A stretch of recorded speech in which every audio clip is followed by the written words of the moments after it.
अभी आपने कहा कि हम पुनर्जन्म की भी बात करेंगे। आपको काफ़ी ज़्यादा आपने इतनी किताबें पढ़ी हैं, इतनी किताबें लिखी है, आपको काफ़ी ज़्यादा नॉलेज है इन सब चीज़ों की, तो आप क्या मानते हैं पुनर्जन्म होता है? और अगर होता है, क्या आपने उसका कोई एग्ज़ाम्पल देखा है अपने सामने? 1902 1902 हुँ।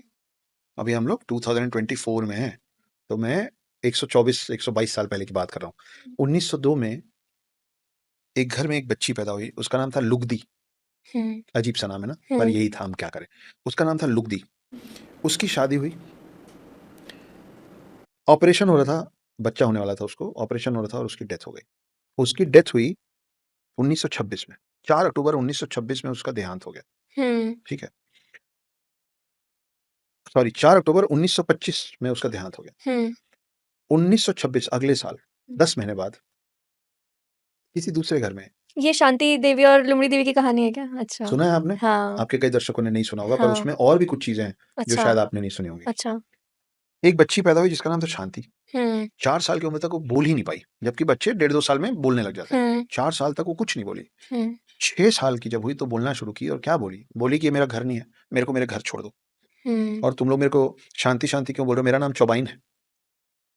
तो माँ-बाप को लगा कि पता नहीं, कुछ तो भी बोल रही है। बोले मेरा नाम चौबाइन है, मेरे पति का नाम केदारनाथ है, उनकी कपड़े की दुकान है मथुरा में। हुँ।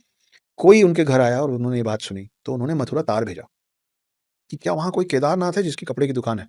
तो पता चला हाँ, वहाँ केदारनाथ है, वहाँ उनकी कपड़े की दुकान है। तो इस लड़की को, 6 साल की बच्ची को ले जाया गया मथुरा।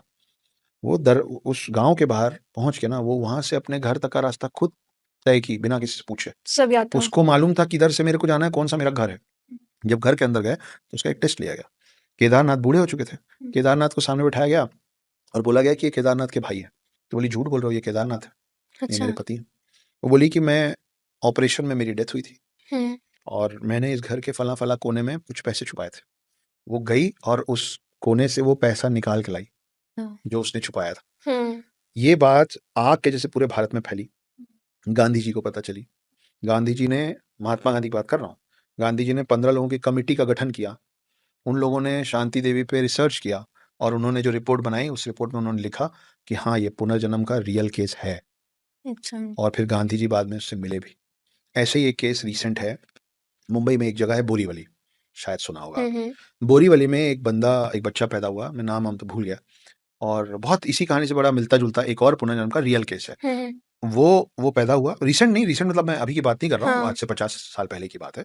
वो बोला कि मेरा नाम कुछ और था, और 1946 में मेरा मर्डर किया गया था। अच्छा। हाँ, और मेरी पत्नी रहती है वहाँ, और मेरे पास एक फिएट गाड़ी है, पुरानी गाड़ी है मेरे पास, और मेरे को जो लोग मारे, मैं जानता हूँ लोग कौन है, मेरे बिजनेस पार्टनर्स थे हुँ। पहले शुरू में। उसकी बात नहीं मानी गई। हुँ। बाद में इसी तरीके से जब वो बार-बार बोलता था, उसकी बात माननी पड़ी। उसको ले जाया गया, वो अपनी पत्नी को पहचाना। नहीं, उसके पहले हाँ, उसका नाम था राजेश। अच्छा। उसने बोला रेडियो की दुकान है मेरी। तो हुँ। जिस शहर की बात किया था, जब वहाँ पे जाया गया, तो वहाँ पे, और ये बच्चा बोल रहा है छोटा-सा, वहाँ हुँ। पे राजेश रेडियोज़ नाम से दुकान चल रहा था। उस दुकान को चला रही थी राजेश की पत्नी, राजेश मर चुका है। हुँ। उसकी पत्नी चला रही थी, उसको जाके पूरी बात बताई गई। 2-4 ऐसी बातें बताई गई जिसके कारण पत्नी को मानना पड़ा कि शायद कुछ तो है। वो इस बच्चे से मिलने आई, उनकी कुछ ऐसी प्राइवेट बातें। जो भी। हुँ। ये इस शहर आई मिलने, और ये मारुति गाड़ी में बैठ के आई।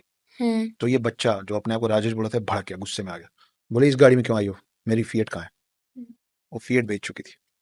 वो वापस गया, वो बताया कि मेरे को क्यों मारा, किसने मारा, और इस पुनर्जन्म के बच्चे की गवाही पे उन लोगों का केस खुला, राजेश के मर्डर का केस खुला, और उन अच्छा। लोगों को सजा हुई।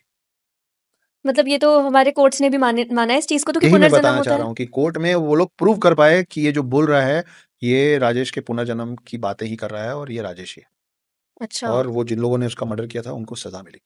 और ऐसे तो और कितने एग्ज़ाम्पल्स होंगे जो सामने ही नहीं आते क्योंकि बहुत कम चीज़ें इतनी बहुत कम पॉपुलर चीजें होती बाहर हैं। आती